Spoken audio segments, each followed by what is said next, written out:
Persija Jakarta kembali menghadapi ujian besar dalam perburuan gelar musim ini. Saat 3 poin sudah di depan mata dalam duel krusial kontra Borneo FC, kelengahan di detik-detik akhir justru mengubah segalanya.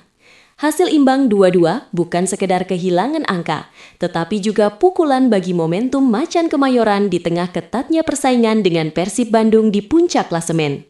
Kini, sorotan tertuju pada detail yang luput di laga tersebut. Mengapa Persija gagal mengunci kemenangan meski sudah 2 kali unggul? Apa yang sebenarnya terjadi di menit-menit akhir hingga Borneo mampu mencuri gol penyeimbang? Kick Off Indonesia akan mengulasnya secara lengkap sebagai berikut.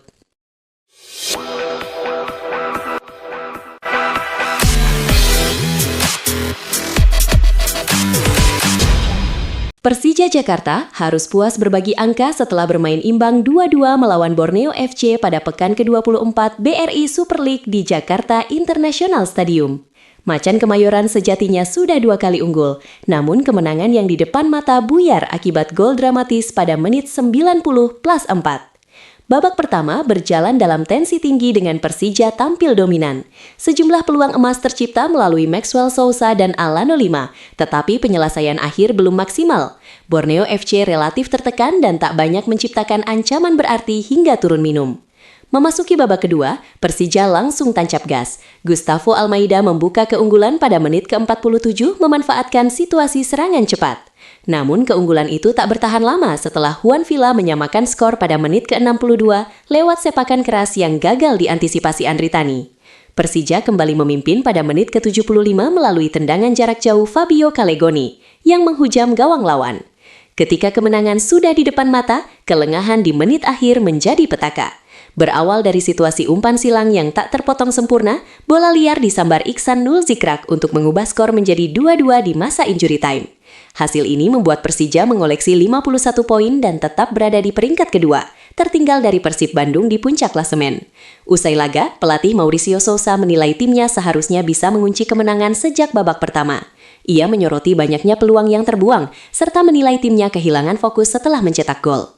Menurutnya, kurangnya komitmen defensif dan kegagalan membaca momen pertandingan menjadi faktor utama gagalnya Persija mengamankan 3 poin penuh dalam laga krusial tersebut. Selain itu, cedera yang dialami Alaeddin Ajarai pada pertengahan babak kedua juga disebut memengaruhi keseimbangan permainan Persija. Pergantian tersebut membuat pola serangan sedikit berubah dan intensitas tekanan ke lini belakang Borneo menurun. Di level persaingan papan atas seperti ini, detail kecil dan konsentrasi hingga detik terakhir menjadi pembeda antara kemenangan dan hasil imbang yang terasa seperti kekalahan.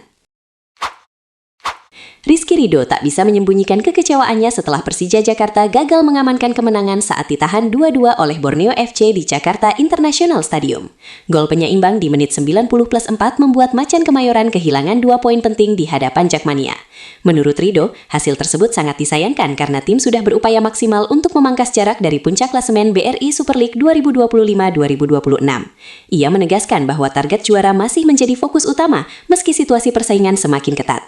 Saat ini Persija berada di peringkat kedua dan tertinggal 3 poin dari Persib Bandung, sementara Borneo terus membayangi di bawahnya. Ridho memastikan mental tim tidak akan runtuh. Dengan 10 pertandingan tersisa, ia menyebut setiap laga sebagai final yang wajib dimenangkan. Ia percaya peluang untuk meraih gelar masih terbuka selama seluruh pemain mampu menjaga konsistensi dan fokus hingga akhir musim. Kapten berusia 24 tahun itu juga menyoroti rapuhnya lini pertahanan dalam beberapa laga terakhir. Dalam 5 pertandingan terbaru, Persija kebobolan 8 gol, termasuk 2 saat menghadapi Borneo FC. Minimnya clean sheet menurutnya terjadi karena hilangnya konsentrasi di momen-momen krusial, terutama pada pertengahan dan akhir laga. Ridho pun mengajak rekan-rekannya untuk melakukan evaluasi menyeluruh, meminimalkan kesalahan individu, serta menjalankan instruksi pelatih dengan lebih disiplin.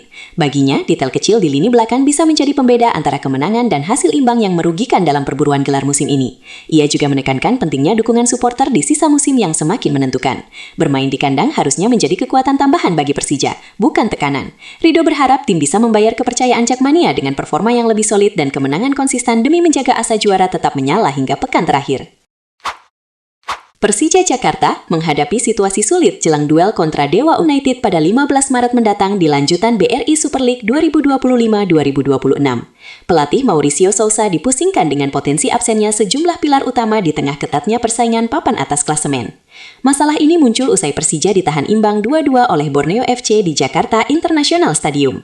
Dalam laga tersebut, beberapa pemain menerima kartu kuning dan ada pula yang mengalami cedera. Alano 5 dipastikan absen akibat akumulasi kartu, sebuah kehilangan besar mengingat perannya sebagai motor serangan dan kreator peluang Macan Kemayoran sepanjang musim ini. Tak hanya itu, Mauro Zylstra juga harus menepi karena cedera paha depan yang dialaminya saat sesi latihan. Mauricio memastikan sang striker belum bisa tampil melawan Dewa United. Kondisi ala Edin Ajarai pun masih dalam pemeriksaan setelah harus ditarik keluar saat menghadapi Borneo. Sementara bek tengah Paulo Ricardo juga belum dipastikan kebugarannya untuk laga berikutnya. Mauricio mengakui absennya 4 pemain tersebut menjadi kerugian tersendiri, apalagi tim sedang berjuang menjaga posisi di papan atas. Meski begitu, pelatih asal Brasil itu menegaskan tidak ingin menjadikan situasi ini sebagai alasan. Ia menuntut pemain pelapis untuk siap mengambil peran dan menunjukkan kualitas saat diberi kesempatan. Dengan komposisi yang ada, lini depan kemungkinan akan kembali bertumpu pada Gustavo Almeida, sementara opsi seperti Jean Mota, Witan Sulaiman, hingga pemain muda bisa menjadi solusi alternatif. Tantangan ini menjadi ujian kedalaman skuad Persija. Di fase krusial musim seperti sekarang, kemampuan beradaptasi dan rotasi yang tepat akan sangat menentukan langkah Macan Kemayoran dalam perburuan gelar. Situasi ini sekaligus menjadi momentum bagi pemain pelapis untuk membuktikan diri. Di tengah jadwal padat dan tekanan persaingan, konsistensi kolektif jauh lebih penting daripada ketergantungan pada 1 atau 2 nama. Jika mampu melewati fase sulit ini dengan hasil positif, Persija justru bisa tampil lebih matang dan solid saat memasuki pekan-pekan penentuan musim. Menurut lo, mampukah Macan Kemayoran bangkit, menjaga konsistensi, dan tetap berada di jalur juara hingga akhir musim? Tulis pendapat lo di kolom komentar, jangan lupa like kalau lo suka video ini, dan subscribe biar lo nggak ketinggalan update terbaru dari Kick Off Indonesia.